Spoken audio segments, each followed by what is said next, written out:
Good morning and welcome to another edition of Senate Committee on Commerce and Labor. Madam Secretary, please call the roll. Senator Buck, Senator Daley, here. Senator Hammond, Senator Lang, Senator Pizzina, Senator Scheibel, Senator Stone, Chair Spearman. Here.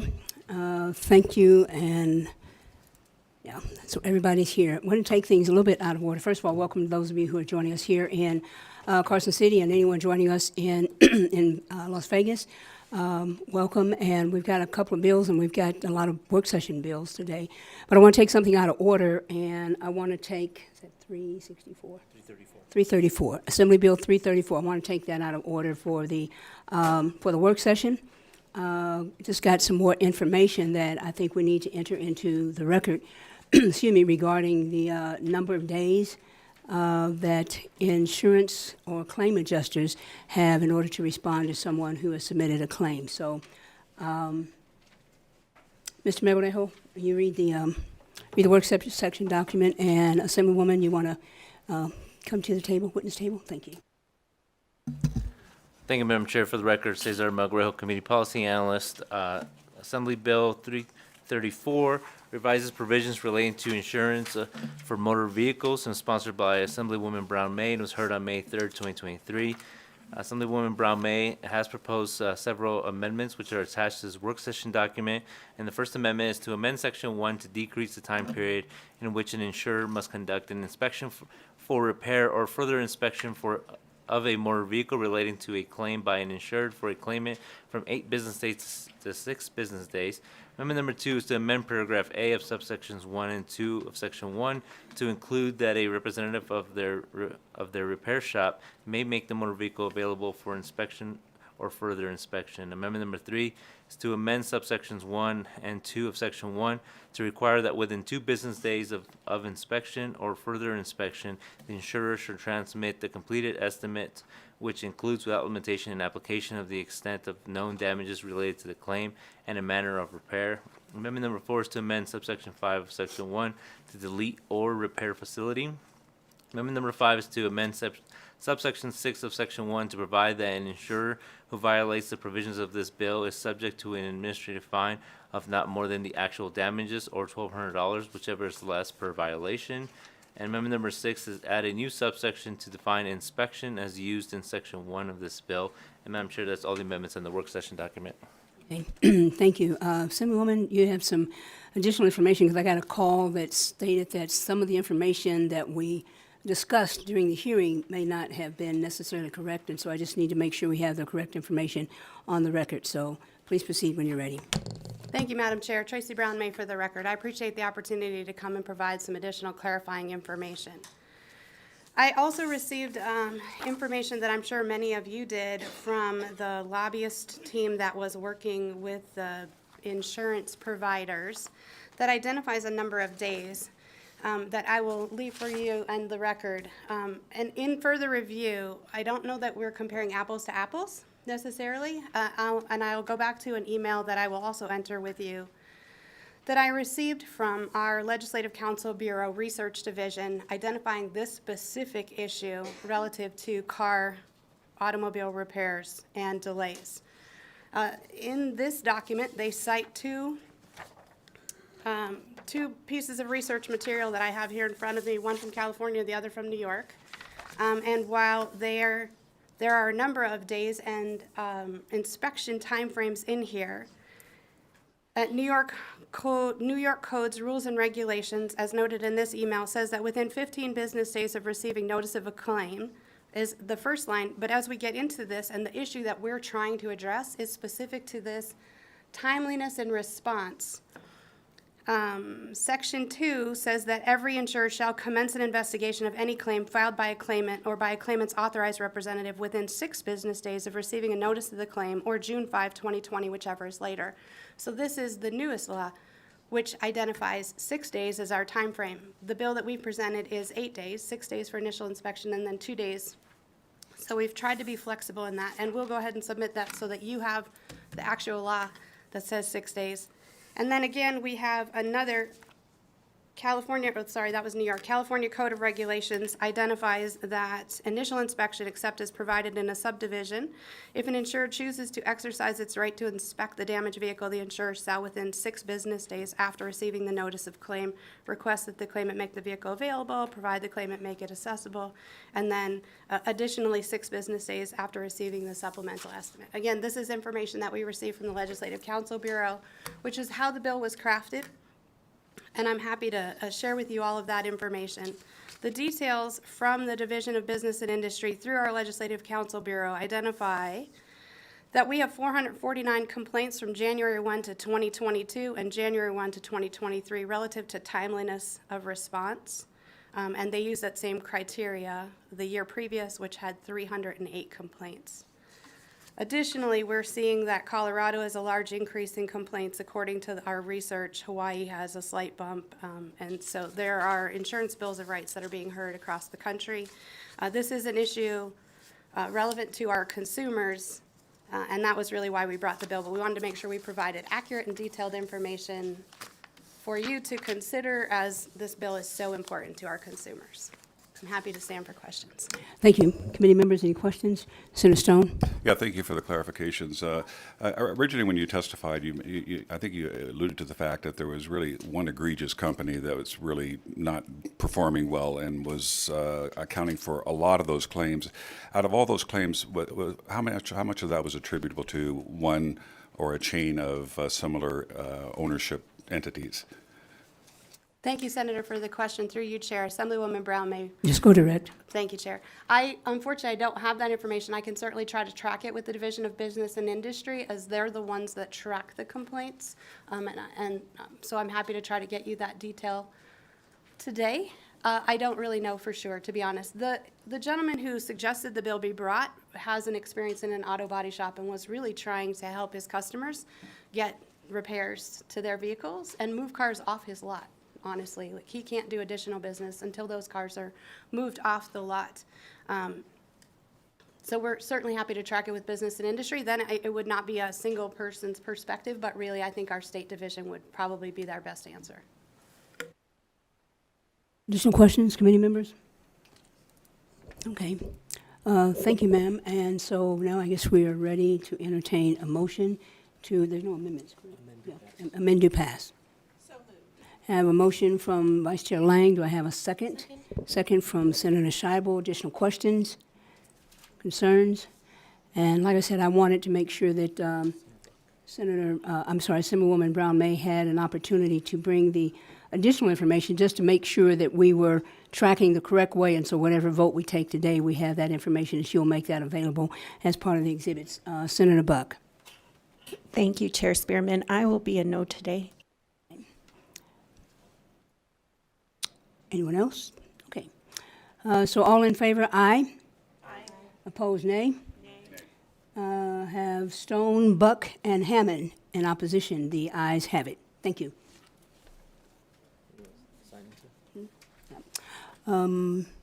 Vice Chair, you take it? Sure. Okay, thank you.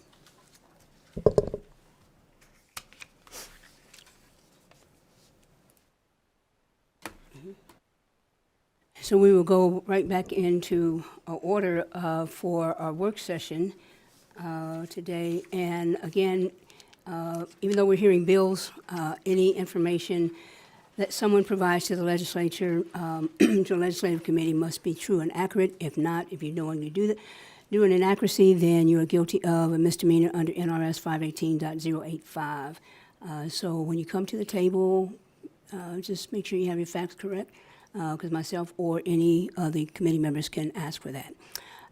So now let's proceed. Thank you, Madam Chair. For the record, Cesar Margarejo, Committee Policy Analyst. Our next bill is at the top of the work session, which is Assembly Bill 218, which revises provisions covering landlords and tenants.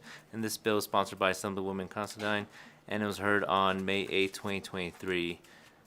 Assemblywoman did propose several amendments to this bill that were heard during the bill hearing. The first amendment is to amend subsection 1 of Section 3 to replace the provisions that made a violation of certain provisions of a deceptive trade practice, and instead provide that a person aggrieved by a violation of certain provisions concerning the information that must be included in the rental agreement or the prohibition against the landlord to not charge an amount for periodic rent that exceeds the amount denoted in the rental agreement is authorized to bring an action for consumer fraud.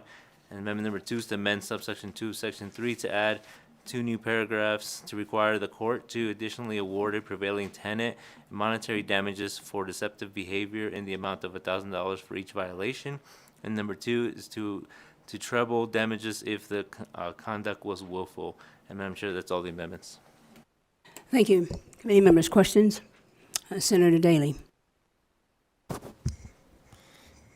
Thank you, Madam Chair. And I maybe had some questions for the Assemblywoman. So I understand, reading the need for the change in, we're going to NRS 41-600 for the fiscal note purposes. But when you look at NRS 41-600, there's like 5 different things that are listed under there. Would you still end up with the fiscal note if you just refer to the I believe would be subsection E of NRS 41-600, which deals with the provisions you're striking out, which dealt with deceptive trade practices. I don't know if that would change the fiscal note or not, but it seems to me we should be a little more specific. And then also in the explanation where you add in sub D and E on the monetary damages and then treble damages, am I reading it wrong? The last sentence of the explanation, it says, once removed, talking about the fiscal note portion, it is no longer necessary to also have paragraph 2 as proposed in this amendment. So which paragraph 2 are you referring to? Failure to remove paragraph 1 of section 3 will necessitate a fiscal note. But do you still need paragraph 2 where you added additional damages and stuff? Because I have issues with those two, but nevertheless. Thank you, Senator Daley, for the question. Through the chair, Venetia Considine for the Just record. go to Thank you. So this was created because originally it was a deceptive trade practice, and the deceptive trade practice is the way to get monetary damages.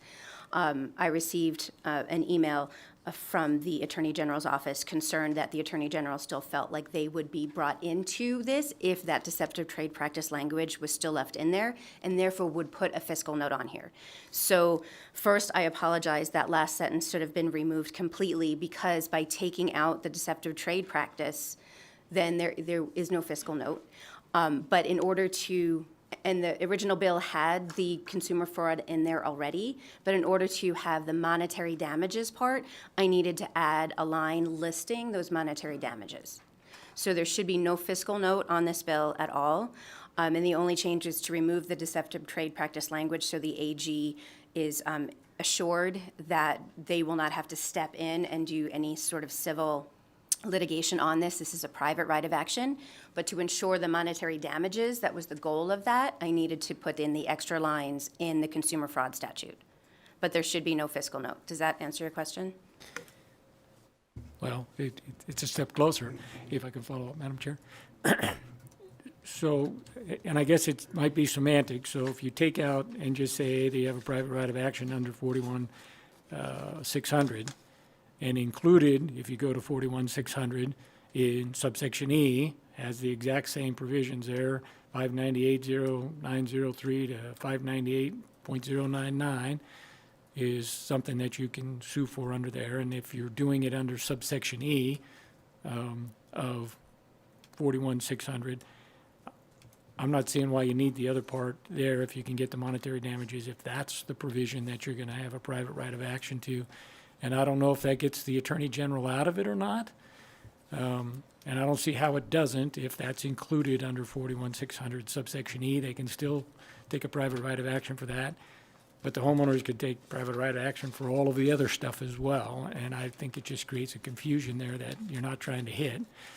And then if I understood correctly, and maybe I'm wrong, is that the monetary damages, the reason you didn't have it in there before is because under the private right of action for the deceptive trade practices, there was monetary damages in there.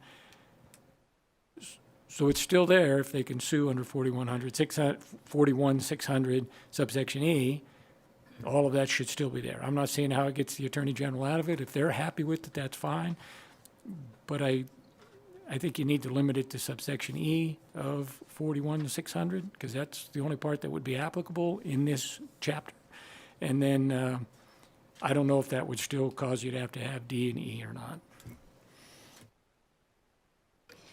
Thank you, Senator. And this might be a question to legal, because this was done after the Attorney General reached out to me. The way that it was explained is if I had it as a separate section under 498, then the Attorney General felt like they would be bound to do litigation on behalf of this, whereas under consumer fraud, even though deceptive trade practice is listed under consumer fraud, I don't know, maybe this is semantics, but as it was explained to me, is this was the way that I would do it, where there would not be a fiscal note, where someone under this situation of this bill would not only be able to file a case if necessary, they would have to do it through the consumer fraud statute itself, and then I would need to list an actual amount or some additional things in the bill in order to get private monetary damages, because otherwise under consumer fraud, there are no monetary damages.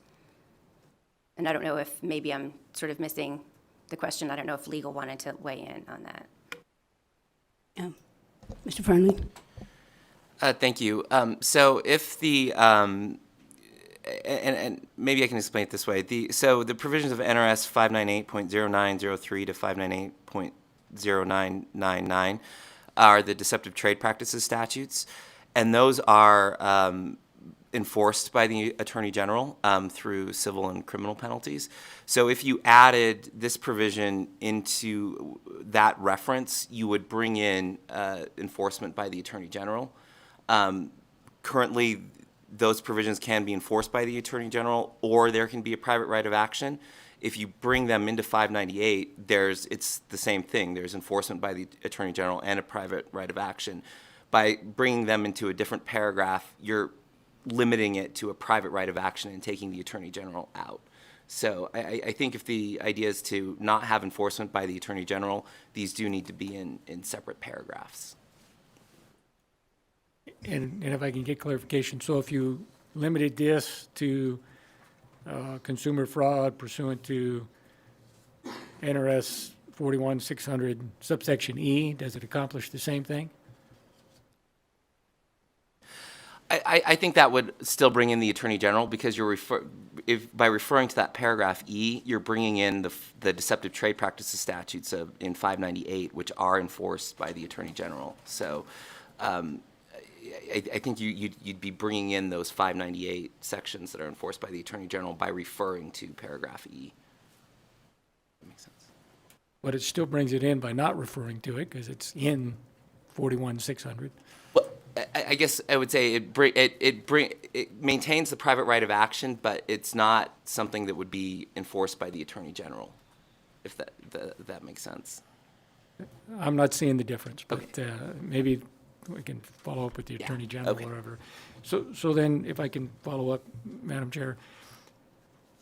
So why do we have to add in the $1,000 for each violation and the treble damages if it was willful? Is that because when you take it out of the deceptive trade practices that they wouldn't be able to get that? So if it's still there under subsection E, and I'm making a claim under 41-600, you have to lay out what your deal is, and you're going to still get to the deceptive trade practices on that. And wouldn't that, if your claim of private right of action under 41-600 was related to section E, wouldn't you be able to get to the statutes on that brought in the monetary? Again, I'm just seeing as this is some semantics, and if somebody says, hey, this gets the fiscal note off, I'm all for that. I understand. I understand not wanting to go through that process, try to avoid it. But I think it just creates additional confusion, because now you have it here, and theoretically you can get it under the other part of it as well.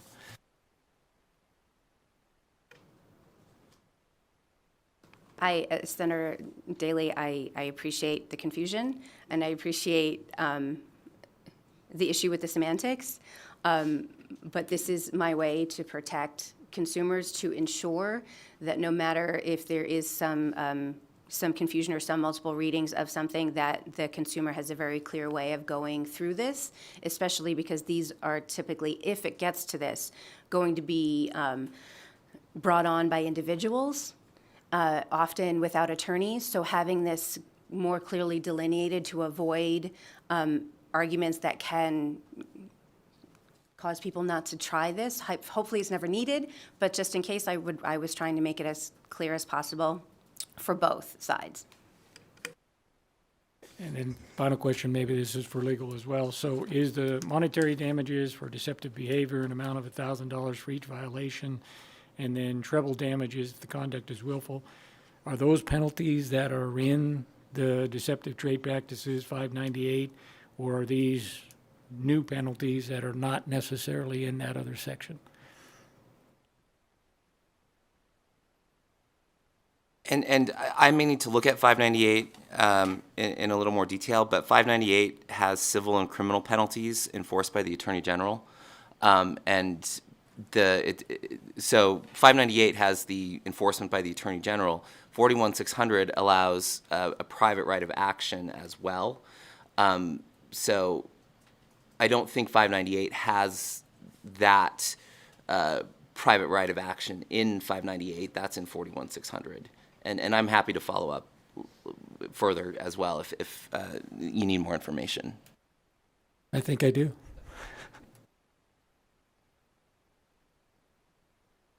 Additional questions? Alrighty, I will entertain a motion. Amended pass. I have a motion by Vice Chair Lang. Do I have a second? Second by Senator Scheibel. Additional questions, Senator Daly? I just joke. It's a joke. No, I do. I was just going to say, I'm not really, I need to get more information before I'm prepared to say, yeah, go ahead with this. I know we still have a little bit more time, Assemblywoman, so not doing that. So I would, me personally, I'll vote no today, but get some more information.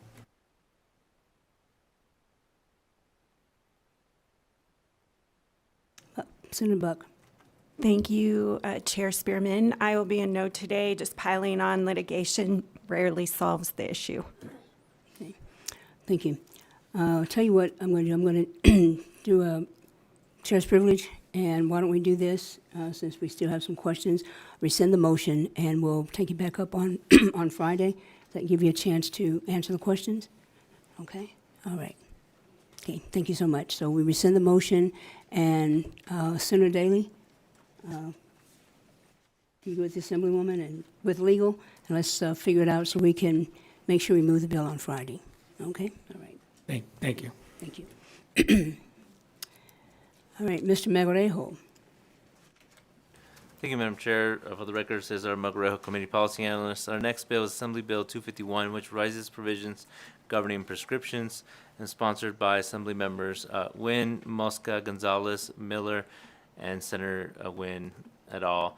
It was heard on April 21, 2023, and this bill removes the requirement for the State Board of Pharmacy to adopt regulations prescribing every language in which certain information about a prescription is required to be provided based on demographic trends and projections, and instead requires each pharmacy to provide such information in any of the 10 languages most commonly spoken at home in this state, as determined by the most recent decennial census. The measure authorizes a pharmacy to provide the specific directions for use given by the prescribing practitioner in English and other language in a separate document if it is impractical to include that information on the label or other device affixed to the container of the prescription in English only. And Madam Chair, there are no amendments to this measure. Thank you. Committee members, questions? Senator Stone? Yeah, thank you, Madam Chair. And number one, I want to applaud the author because I think this is very important, especially in Nevada where we have so many different languages. We're a melting pot for the world. And transcribing and translating directions on a prescription label, I think, are very important. So basically, a pharmacist has three basic responsibilities when filling a prescription. One is that they have to accurately read the prescription, which sometimes is a challenge with doctors writing, and make sure that the label reflects what the doctor wanted as a part of the the directions.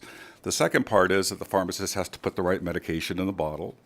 And thirdly, required by pharmacy law, a pharmacist must go to the patient and advise them of some very important warnings. And if those warnings are not given, they can cause morbidity, or in a worst case, it can cause death.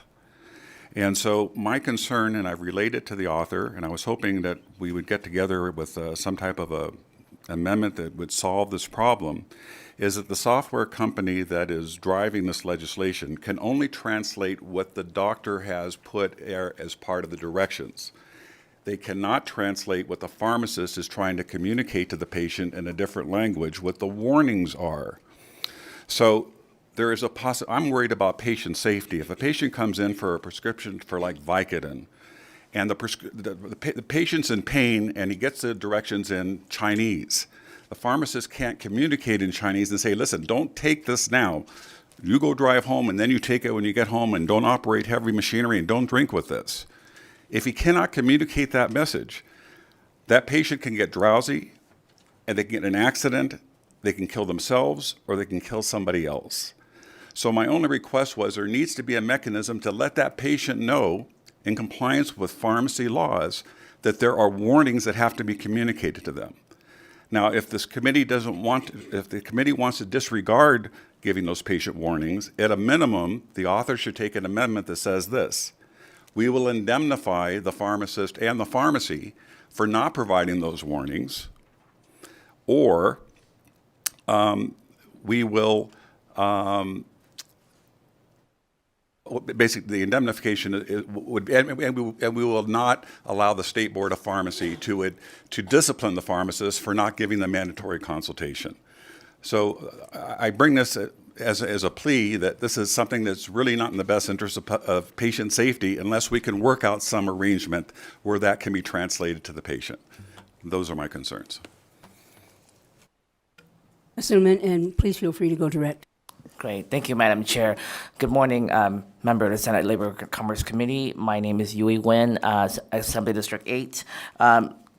Senator Stone, as we had conversation with you in your office, I checked back with the Retail Association, which has been one of our partners in this bill, to look at the possibilities of addressing your needs in terms of what you're asking. And the feedback that I got was that we're not taking anything away. So this bill is meant to just add a second language on the bottle, the prescription, to help them understand their daily regimen or whatever that frequency is on the bottle. The consultation that you're talking about and referring to, that still happens. That doesn't get taken away by this bill at all. The current practices in pharmacies in Nevada, I'm not sure about other states, but in Nevada right now, they already have access to a interpretation services at the pharmacy. So should the consult happen at the window when the patient is picking up, the pharmacists have the ability to call a phone number and be able to have that conversation translated in terms of addressing what you're talking about, like warnings and allergies and all those things. That's not what my bill is trying to do. This bill is all we're trying to do is the English part that is already on the prescription bottle that says take 2 pills 5 times a day, for example. It's now available in a second language. That's all it's doing. The process that you're talking about is completely separate, and it's not part of this bill. And that's the part that's a problem, because you're raising the standard of practice. You're saying you have this professional liability now to translate a prescription label into a different language without the commensurate warnings being translated into another language. I mean, if you have this telephone call, what do we need the bill for? The telephone call can tell the person how to use the drug in compliance with the doctor's with the doctor's orders. Yeah, so let me just ask this question, because it seems like it's out there.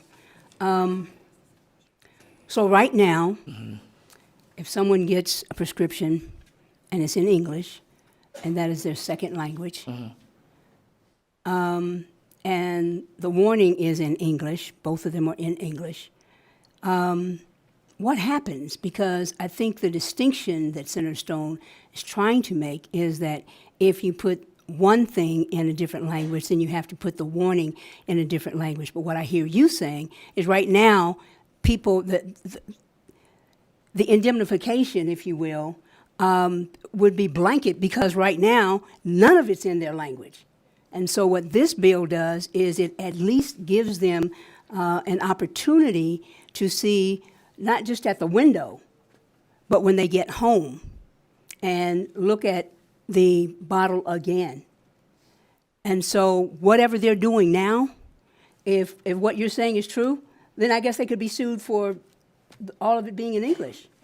But if we're just changing the language that gives them the directions, and right now, the warning is still in English, but with this bill, it elevates, I guess, or highlights the fact that if there are questions that the pharmacist has and the patient who's picking up the prescription speaks Mandarin Chinese, I don't, but there's a number that they can call.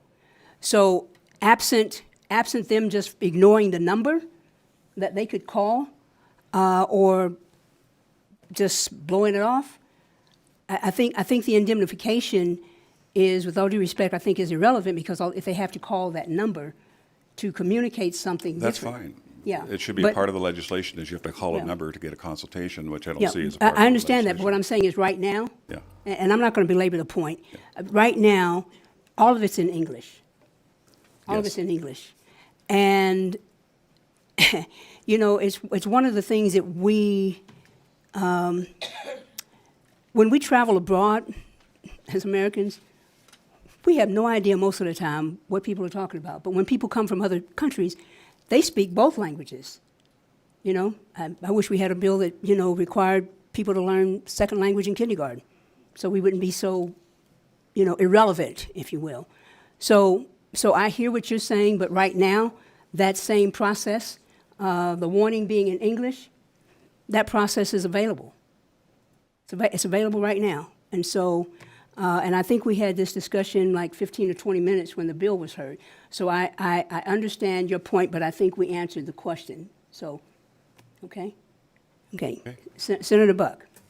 Thank you, Chair Spearman. So who would be liable if the translation was wrong? The software company or the pharmacist? Yui Wen for the record. Senator Buck, the liability hasn't changed. The folks that were liable before will still be the same. So the software that are being purchased by the pharmacy, whichever software they uses, has a 600 common words and phrases that are used to indicate words like twice a day, three, four, you know, all the numeric pieces. All those things will then be used based on what the English is, and then it get translated to. So all we're doing is just giving that patient a ability to see it in that language that they choose. The liability piece is not addressed in this because the liability is truly still on the software that the company purchased. That is the process that they have an agreement with the vendor agreement. Just like if you go and obtain another vendor services, anything that goes wrong, you go through those vendor that give you that software. So I am not intervening in that process. That's something that the pharmacy will deal with the software company that provide them that. So it's not on the pharmacist or the doctor, it's on the software. Based on my The understanding. liability would be on the software. Okay. Based on my understanding, yes. Just some questions? Okay, I'll entertain a motion. I have a motion by Vice Chair Lang. Do I hear a second? Second by Senator Pazina. Further questions? Senator Stone, again for the second time. Thank you, Madam Chair, for the second time. I'm going to vote no on this legislation. I want to also point out that there is not a requirement that any pharmacy is mandated to fill any prescription. if they fill the prescription, they have to do it in a second language if this bill were to become law. But if a pharmacist feels that they cannot appropriately provide their professional duties to make sure that a patient is safely getting a medication and safely leaves the pharmacy with the appropriate medication, what is going to happen is these chain stores are not going to fill the prescriptions, and the patient is going to have nowhere to find a prescription to be filled. That is going to be the end result if this becomes law. Ms. McMenamin, you represent retail. Can you, because I'm not seeing a distinction with what you're saying now. Now the prescriptions are written in English. I would be more concerned about the directions in English, because first of all, if the directions are in English and that's not their primary language, if they're filling them now in English, then guess what? Your concerns, are 10 or 12 years, after the fact. Because right now they're still, in Nevada, they're still doing that. I don't know what they're doing in California, but in Nevada, they're still doing that. Ms. McMenamin. Liz McMenamin, for the record, Retail Association in Nevada. Actually, yes, we have the system set up right now to implement this going forward in our chain drugs. Walgreens is ready, others are ready. We were prepared from last session. So, yes, and right now we are ready to go. But currently, you're absolutely correct, Madam Chair. We are actually providing telephonically for those that request it their normal speaking, the language that they speak commonly at home, if they don't understand English. So that will still go on.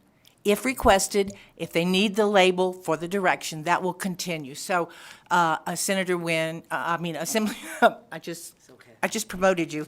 Assemblyman Wynn is absolutely correct, and this will continue. And Madam Chair, you're absolutely correct. We will continue to fill these prescriptions, and we've implemented this in Oregon, and we have not seen a lot, but there are people who do need this. So thank you, Madam Chair. I hope that answered your question. Well, it does, and I just need to reiterate this part. Right now, it's all in English. And so if there's a concern for patient safety, the concern for patient safety would be right now, because none of it's in the language that is their primary language. So at least when you do this, it is in the language that they can see and understand. And now they can ask questions. And so if there is anything that is bereft of any type of indemnification, that's now. That's now. And so, and I don't want to keep talking about this because I think we spent like 17 minutes on it when the bill was presented, the same thing. So if they're in English now and they don't understand the English now, and I'm just blanket, there's more of a problem of legal exposure, if you will, if that is indeed the concern. There's more of a problem with legal exposure now because nothing is in their primary language. And so to put at least one of these things in the primary language, but the warning label stays the same,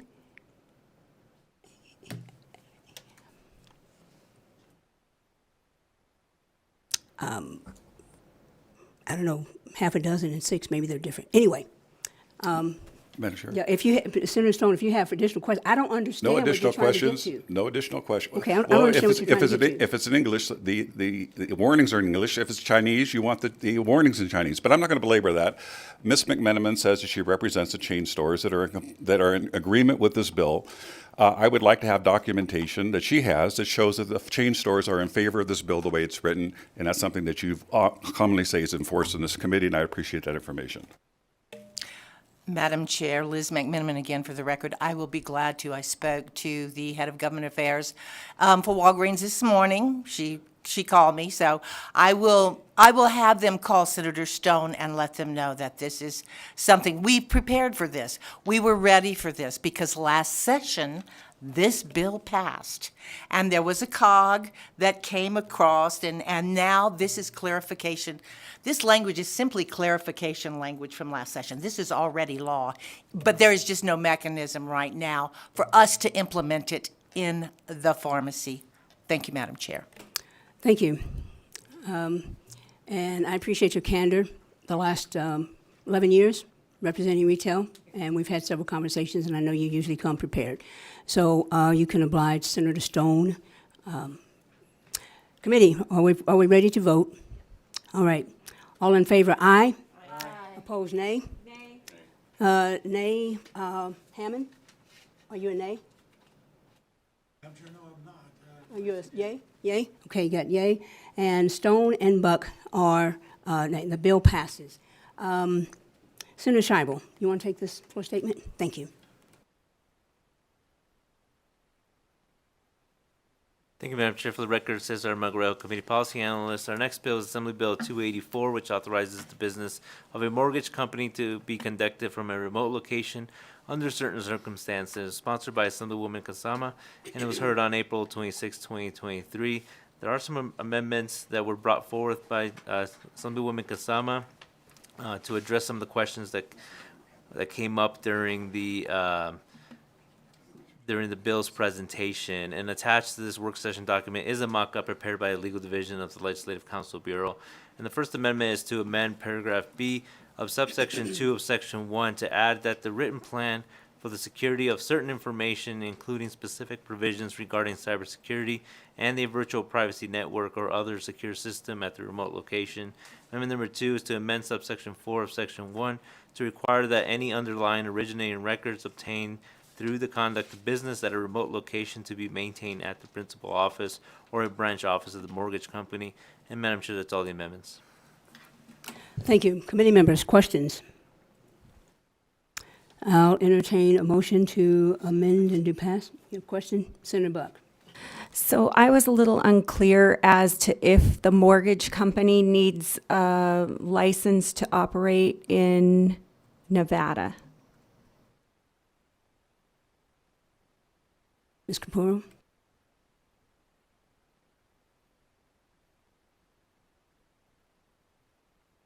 Good morning, Madam Chair, members of the committee. For the record, Chelsea Capuro here on behalf of Zillow. Yes, they would still have to get a license in Nevada, just like if they were doing this here. So that doesn't change anything about the licensing on that side. Thank you.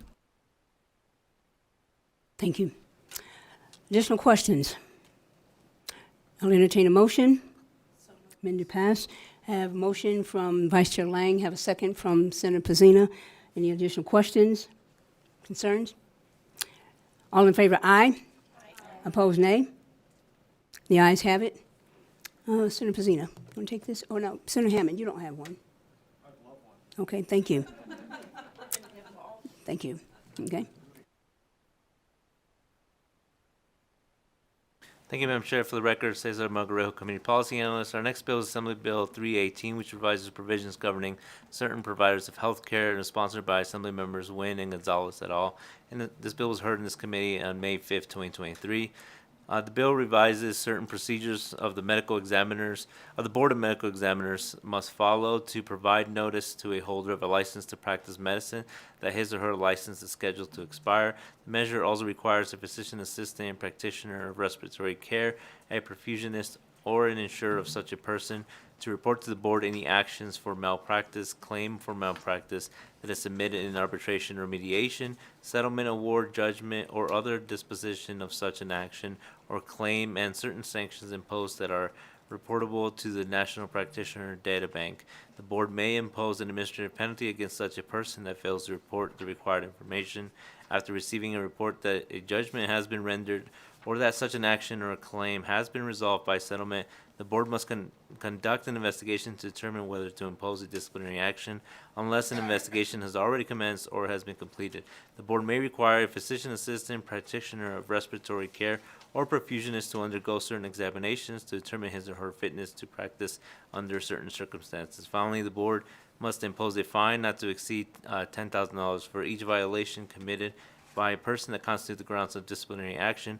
All money from the penalties must be credited to the account with the state treasurer to be used to support the improvement of healthcare or the practice of medicine in this state. And Madam Chair, there are no amendments. Thank you. I just have a question for legal because I think this, I had a concern about the duty to report in one of our other bills. And so as I read this language, the second paragraph for the work session, the measure also requires the physician assistant, practitioner, et cetera, to report to the board any actions for malpractice. So would this be the same as a duty to report?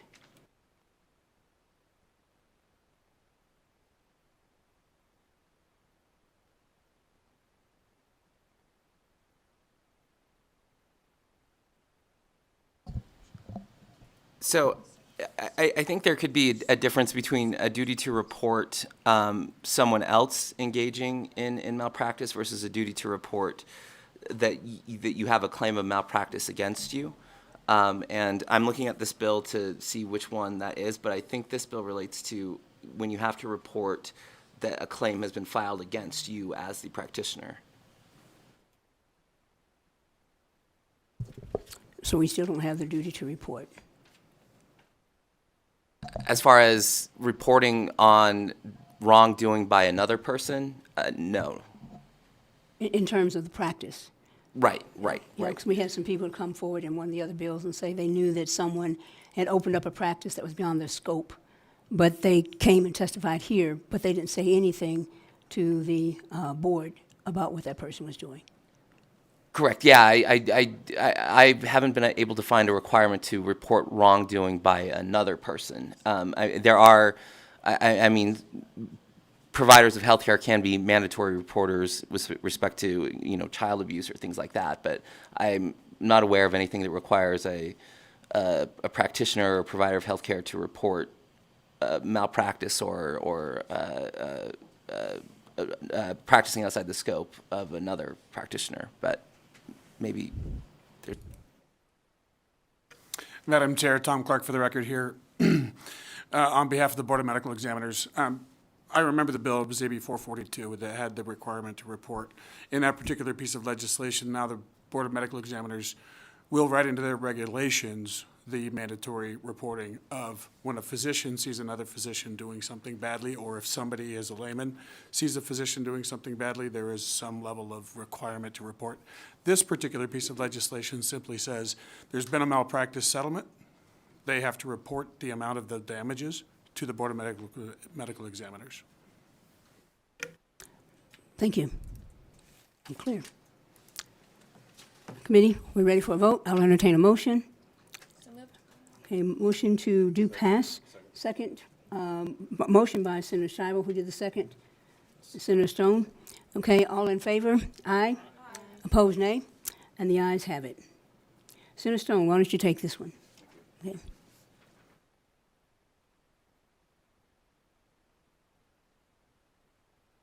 Thank you, Madam Chair. For the record, Cesar Magrejo, Committee Policy Analyst.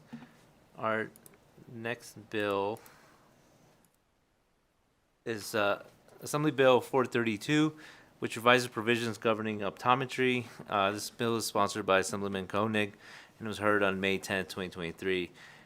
This bill makes various changes to optometry as follows: defines a comprehensive eye examination, prohibits certain persons from owning or controlling an optometry practice, prohibits the issuance of a prescription of a corrective lens engaging in synchronous or asynchronous optometric telemedicine, and monitoring a patient remotely unless the optometrist has performed a comprehensive exam on the patient in the previous 2-year period and outlines the parameters of optometric telemedicine. The measure restricts optometric telemedicine to procedures and interactions that meet the standard of care, clarifies the transfer of ownership of an optometric practice upon the death of the owner, and offers the heirs a 1-year period to sell or dissolve the practice, provides standards for supervision of interns and residents who have not yet obtained the license to practice in Nevada, and provides a reduced rate for the initial issuance of a license for veterans, and allows the Nevada State Board of Optometry to issue a citation as an additional disciplinary tool. There is an amendment submitted by Lucas Valletta, representing the Nevada State Board of Optometry, which proposes the following amendments. The first amendment is to amend subsection 1 of section 14 to provide that any services that require an optometry license must be performed only by the licensed optometrist in the state. And number two is to amend subsection 1 of section 28 to add except as otherwise provided in subsection 2. In addition, amend subsection 2 to authorize the board to include a fine not to exceed $1,000 when issuing a citation to a person who violates any provision of the Optometry Practice Act, and to require that a hearing to appeal a citation is to be held in accordance with the provisions in Chapter 622A, which governs administrative procedures before certain regulatory bodies of the Nevada Revised Statutes. And Madam Chair, that's all the amendments. Thank you, committee. Questions? Assemblyman, this is a friendly amendment. Can you approach, please?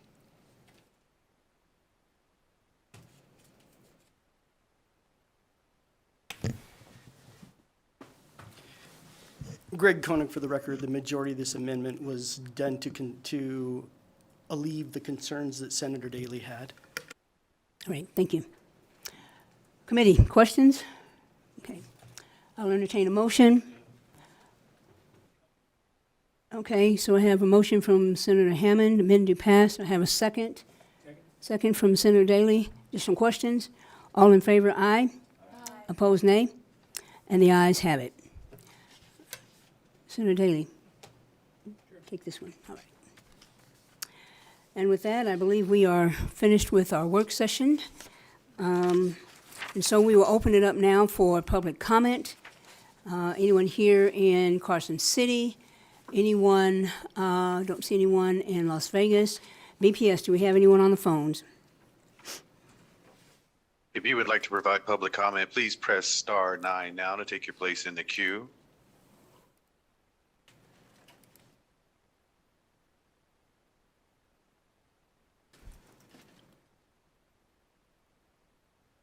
The public line is open and working. There are no callers at this time. Thank you. And so with that, we will be in adjournment. And just for all of those who have statements or floor statements, please be paying attention to the agenda so that when the floor statements become due, you are ready. Okay? I appreciate it. Even though I have them in my book, it's just a lot better. Okay? Thank you. And so with that, we are adjourned. See you on Friday.